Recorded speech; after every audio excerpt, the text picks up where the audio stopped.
So goji's, I mean, obviously, like, amazingly popular around here, but around everywhere, actually. But is that something that grows locally, or do you bring those in? I was always under the impression that gojis were kind of a more subtropical sort of thing. Yeah, they're pretty much grown in the Himalayan mountains, is my understanding. Oh, so okay, high levels. I mean, they're definitely brought in. They dry them and ship them in, and ours is actually a dry mead, and it drinks like a sweeter mead. It drinks like a semi-sweet, even though it's pretty much fermented clean, and it's a unique flavor as well. It's kind of smooth, and I don't know. I guess I really don't know how to describe it besides its own unique flavor. We were actually at an event recently, and the entertainment, the singer at the event came up and tasted our meads, and we happened to have the goji at that event, and she grows goji berries and feeds them to her family, and she says they absolutely hate them. And so she was very curious about what the mead would taste like, because she's like, is it going to taste like this, berry that my family cringes at? And she was, very surprised at how mellow the flavor was, and that it came through nicely, and didn't have some of the things that I guess a fresh berry might. We're used to the dry ones. That's not one of them. We do actually have the goji berry bush planted in our yard, and so maybe down the road we'll have some success. Probably not enough to do a full big batch. I don't know. There may be too much air where y'all are at. They grow them in the Himalayas. There's a lot less air there.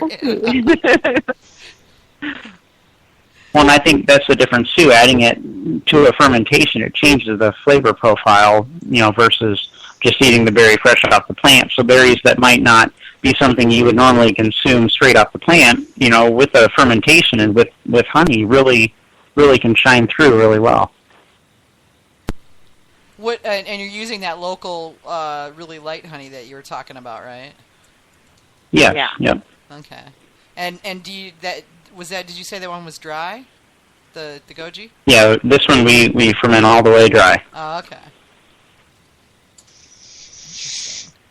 And I've had goji berries, but I've never had a goji berry mead. I'm trying to remember if I've had any goji berry drinks. I know I have, but usually there are other fruits in there, so kind of hard to pick it out, Yeah. Yeah, I can't imagine there's too many others out there. We really like experimenting around with stuff like that, and the ones that work out well, we're happy to add in our lineup. So what's the weirdest berry that anybody has worked with? It's always something to find with what people have done. I know with AJ it's your high bush cranberries. No, I think it was the jalapeno that was the weirdest I ever made. That's not a berry. It doesn't count. Nah, fine. Actually, the spiky gooseberries. Oh, you mentioned there those. You go. Yeah. And how did that turn out? Yeah. Can't it was a Joe's Ancient Orange, and so they actually look like little aliens floating around in the yeast. And I think that one got fruit flied, so I wanted to filter it before I tasted it. Extra protein. Yeah. They don't drink much. Spit it out, you bastard! Yeah. Give it back. Yeah, I have to admit to being a little bit of a boring person when it comes to my fruits. I play with strawberries and blueberries and blackberries and raspberries and grapes, and I haven't really ventured into the world of unusual fruits, mainly just because there wasn't a whole lot of volume of unusual fruits available to me. So sure. What about you, Manny? You're down there in Florida. They grow different stuff. Tried anything really strange and unusual? Not as of yet, but I've got my eye on starfruit. That's fun. That would be fun. Yeah. I'm waiting for the season to hit, and I'm going to try all different sorts of fruits. I figure when I start my mel career, I'm going to do all the local stuff. So papaya,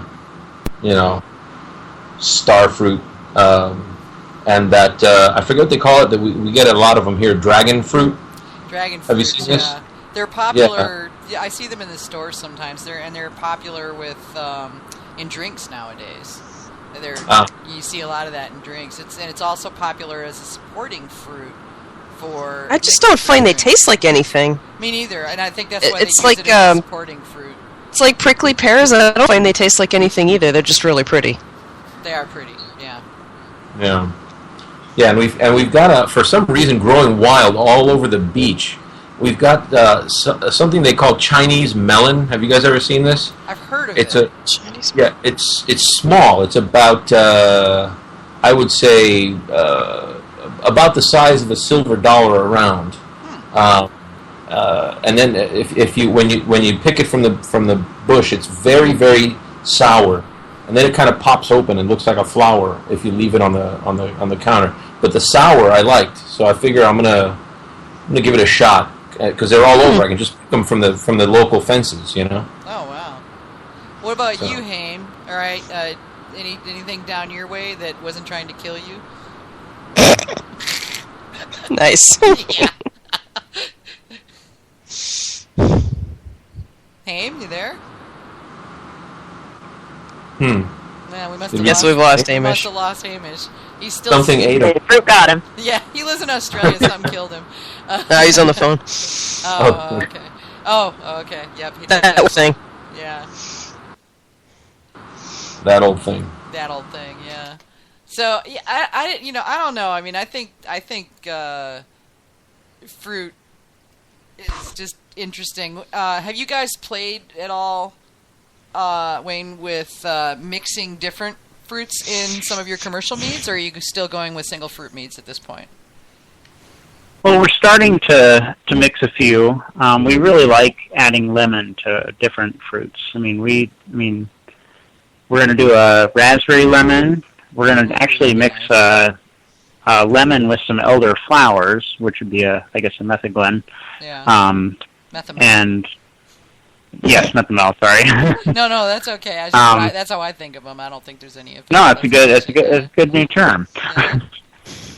But yeah, we're constantly playing around. We've got recipes going and just trying them out as we go.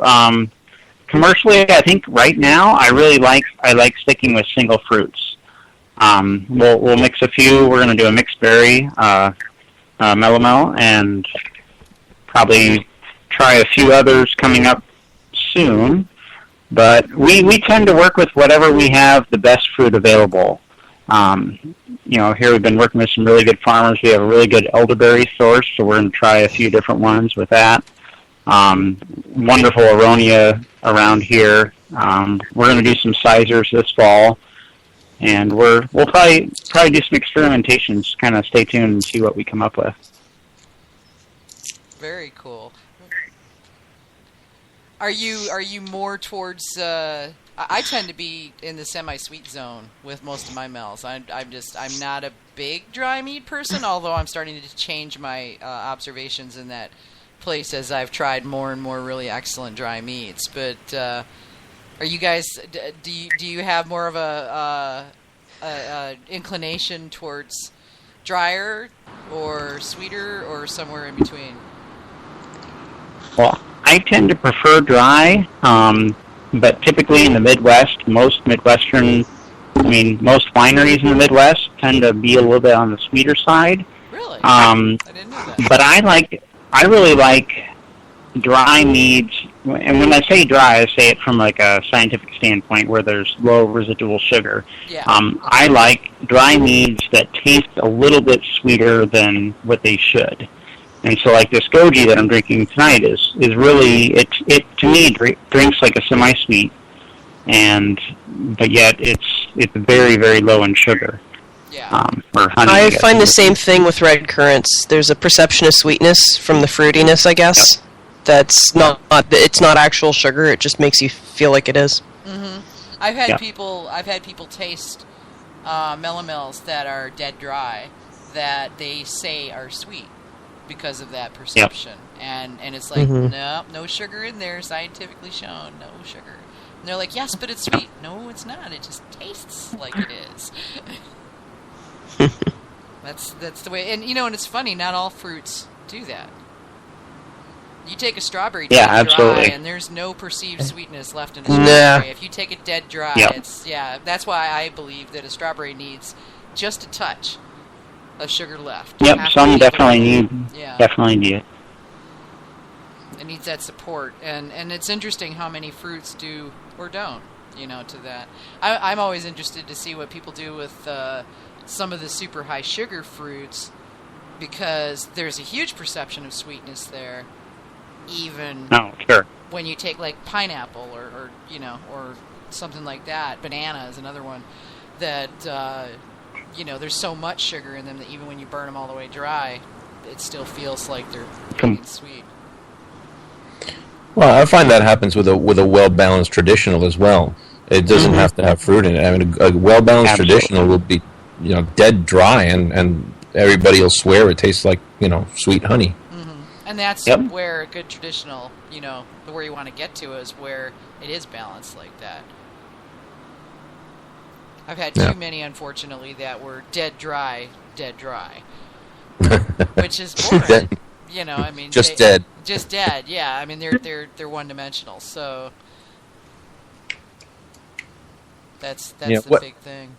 What is it that you consider dry? I mean, what when we're talking about gravity, are you saying they go down to 1.0000 or 998 or?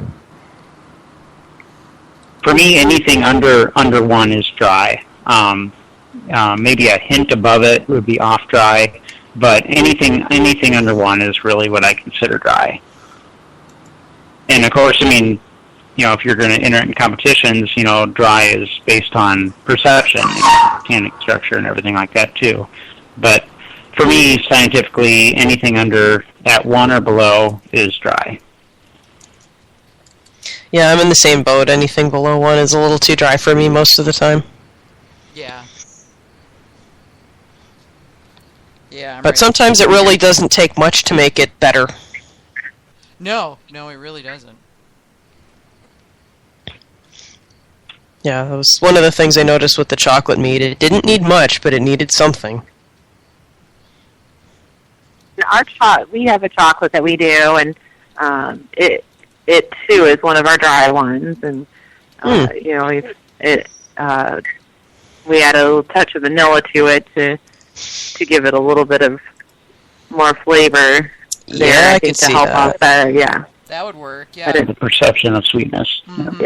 Yeah, exactly. Ooh, chocolate vanilla. So far, yeah. Do you use nibs or cocoa or an extract? Nibs. Yep. So we roast nibs here. Do you guys have a local chocolate place that you use? No, we import them in because I don't think there's any real local source here, so we have to import any nibs that we get. And then we also use like Mexican vanilla beans. We split them alongside and add them to the mix. Okay, cool. Manny's muted, and he's saying that we need to ask you about your coffee mead. Well, that one's still in the works. We're working with the local roastery, and we're getting ready to do some tastings and find out what kind of coffee blends well with it. We've done our chocolate enough to feel pretty confident, and so we're trying it with a buckwheat honey, and we're going to try and find out what's going to pair well with it. I think it's going to be a little sweeter than I normally do. It's going to be a little higher alcohol content, so we're going to try and bump the sweetness up a notch, and we're looking forward to honing down that recipe in the next month or two. So you were saying it was going to be a chocolate coffee, so does that mean it's going to be a mocha mead? Pretty much, yeah. We'll run with that. I know more than a few people who will be interested in that. That sounds I'm not a coffee drinker myself, but I've had several, and I honestly I love the smell, but I hate the taste. I can smell coffee all day, but cannot drink the stuff at all. It gacks me. But I've had several coffee meads that I have found